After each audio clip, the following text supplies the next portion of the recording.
Does this image have white woolly hair? Where? Point to it. No, show me. You point to it. We just read that God's hair, Christ's hair is white and woolly, like an afro, like sheep hair. This has stringy hair. This hair is woolly. His hair is woolly. Her hair is woolly. Woolly, woolly, woolly. We don't look like this. This is the image of the devil.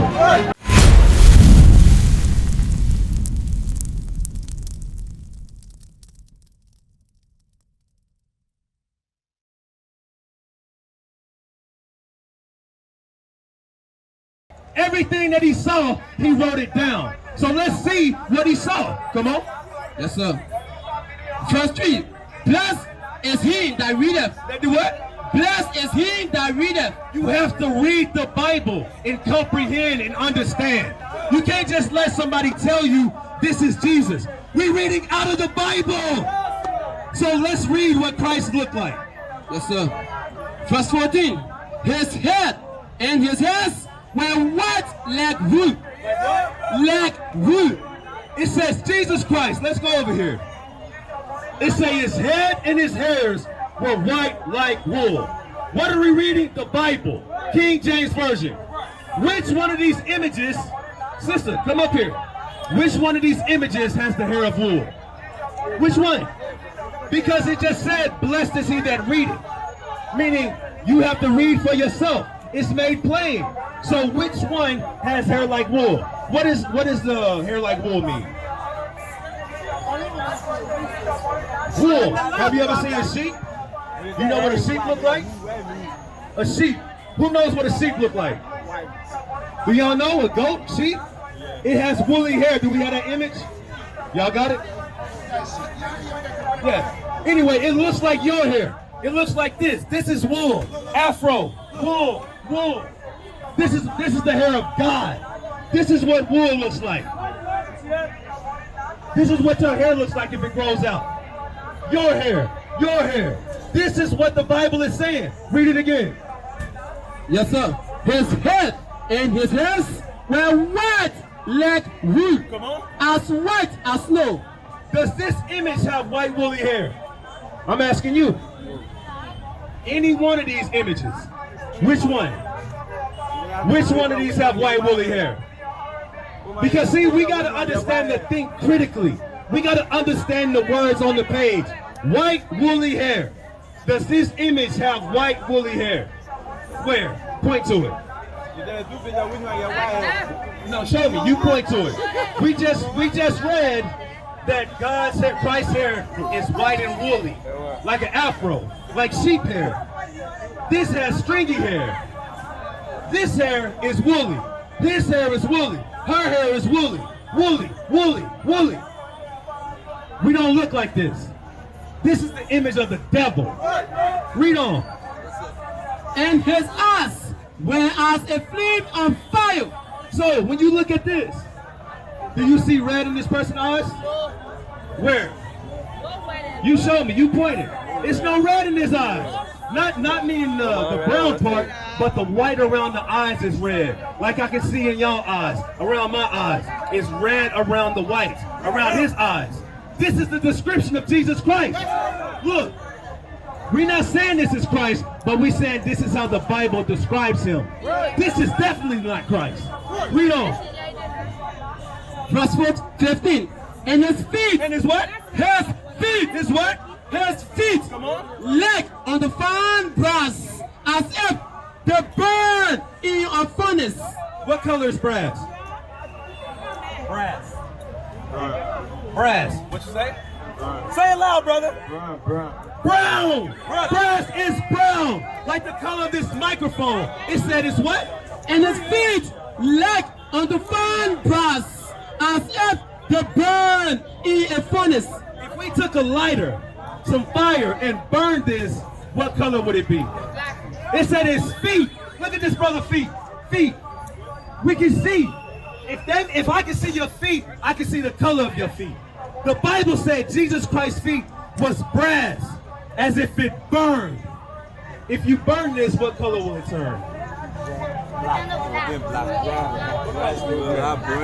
What color will it turn? Black. The color will be black. So where does this come from?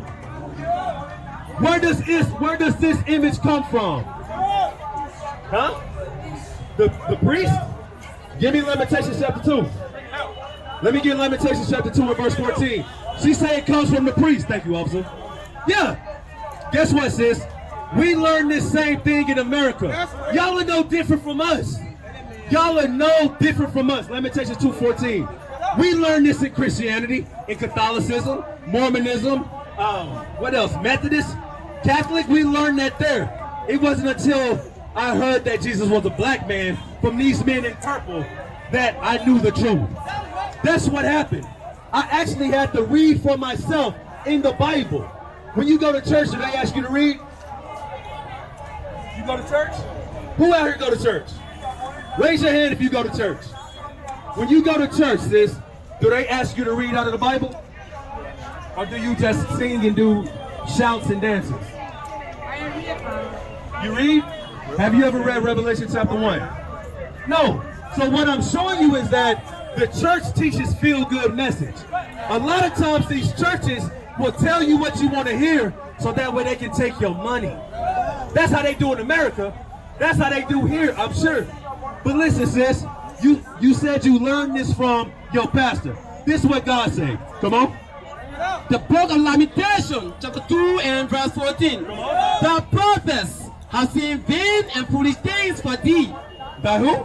The prophets. Thy pastors, your pastors in Liberia have what? Have seen vain and foolish things for thee. Come on. And they have not discovered thy iniquity. Meaning your pastors have not told you what it is you need to do to get right with God. Your pastors have not told you why you in the midst of sin. Why you at the bottom of society. Right. They haven't told you who you are as a nation of people. Yo. That's why your brothers come from America to tell you that you are God's chosen people. To tell you to repent, to keep God's commandments. Come on. They have not discovered thy iniquity to turn away thy captivity, but seeing for thee false burden and cause of banishment. You know what the false burdens are? God said your pastor is teaching you false burdens. The false burdens is, if y'all turn around and look at that image on the wall, that's the false burden. Look at that image, bro. That is not Jesus Christ. But this is all over Liberia. That man is not coming to save you. That's the false burden. The false burden is that all you got to do is say, forgive me, God. Forget tithes. Give me your money and pay your way to heaven. That's a false burden because you don't read that in the Bible. Read it again. Yes, sir. But has seen for thee false burden and cause of banishment. Lamentation chapter 2 and verse 14. The prophets have seen vain and foolish things for thee. You know what else they tell you? They tell you trust in the white man. Trust in the Chinese man. We were just talking to the brother the other day. He said the Chinese man is better than the Liberians because Liberians are lazy. So y'all give the work to the Chinese man and then they take all the money. That's what your leadership say. Go to these other nations and these other nations will save you. Go to these other nations and these other nations will bring you up out of the bottom. No, they not looking after you. They looking after themselves. You got to stand up for yourself. And the way you stand up is by keeping God's commandments. That's when your God will start to fight for you. Read it again. Yes, sir. The prophets have seen vain and foolish things for thee. They have not discovered the iniquity to turn away the captivity, but have seen for thee false burden and cause of banishment. All the passers clap their hands at thee. The haste and wage their hand at the daughter of Jerusalem, saying, is this the city that men call the perfection of beauty, the joy of the whole earth? You hear that? It's like these other nations, they laugh at us.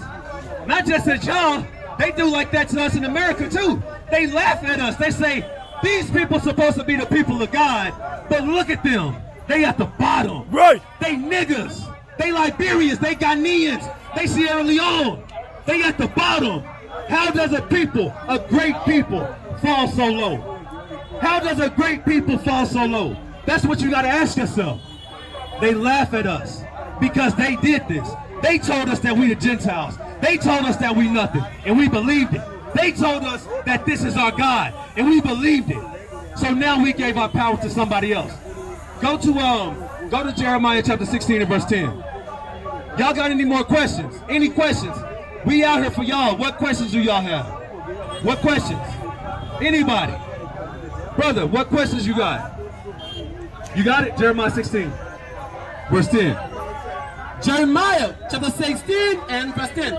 And it shall come to pass, when thou shalt show this people all these words, and they shall say unto thee, wherefore hath the Lord pronounced all this great evil against us? Or what is our iniquity? You hear that? So this is the same thing that was going on during Jeremiah's time. We out here prophesying these words to y'all, and you probably wondering, why are we at the bottom? Why can't we come up? Why are we oppressed? Is that what you wonder? Are you wondering why you at the bottom of society? Why is it poverty here? Why did you go into slavery? Why are you being colonized? That's what they asking during the time of Jeremiah. Read. Or what is our iniquity? What did we do, God? Why are we struggling? Why can we not get ahead? Read. Or what is our sin that we have committed against the Lord our God? Then shall I say unto them, because the Father hath forsaken me, said the Lord, and have walked after other gods, and have served them, and have worshipped them, and forsake me, and have not kept my laws, and he hath done worse than your father. Yeah, what? He hath done worse than your father. See that? It said, because we serve other gods, because we do not keep God's commandments. That's why you at the bottom of society. As our forefathers did in the Bible, we do the same thing today. We worship other gods. That's why we at the bottom of society. That's why the white man can make $1 billion from your exports, and then y'all only get 10% of it. That's why rubber companies can come over here and set up and take all of your resources, and then the people of Liberia are starving in the streets for food. The people of Liberia are struggling because they don't have proper health care. Y'all understand that? This place is rich in resources, but yet y'all don't see none of the wealth. Who sees the wealth in Liberia? America, China, the UK, India. All these other nations rape, rob, and murder you. But y'all think that they for you. How is that? How is that? Go to Zephaniah chapter 2 and verse 1. Then we go to Deuteronomy chapter 28. The book of Zephaniah chapter 2 and verse 1. Zephaniah chapter 2 and verse 1. Gather yourself together. What? Gather yourself together. Yeah, gather together. For a nation not desire. God said it's time to gather together. You are a great people, an understanding people. Why? Because you're the people of God. We must gather together. You got to stop putting your trust in the other nations. You got young boys, young daughters, elder men, elder women. You got everything that the other nations have. But we don't have the unity. We don't have the self-esteem. We don't have the willpower. That's what we're trying to put back in you, to stand up for righteousness, stand up for God. Once we come together, we can do anything, but it has to be under the commandments and Jesus the Black Messiah. All right? Read. Gather yourself together. Yeah, gather together. For a nation not desire. People that decree bring forth. People that dare pass by are the chief. People the first anger of the Lord come upon you. People the day of the Lord anger come upon you. So y'all see what's going on in the earth. It's wars, rumors of wars. It's death all over the earth. The Lord is about to make his second return. God said we must gather together in these last days before it's too late. The only way you will get salvation is by keeping God's commandments in the faith of Christ. Across the earth, the prophets move. From city streets to distant lands, the message is the same. Israel must rise. Through every quest, every journey, the truth spreads. No border can contain it. No distance can silence it. Our nation lives in every moment. In joy, we celebrate marriages. In sorrow, we honor our dead. On the Sabbath, we gather as one. Families rejoicing together, bound by the commandments of God. Yet are we tried. From the stones in Kenya to the hatred in Montana, we endure as a soldier of the Lord. still, the mission expands. On the airways, on the screens, in every nation under heaven, Israel's voice is heard. We build our communities. We raise our children in royalty. We restore what was broken. We clean what was defiled. We show the world who we are.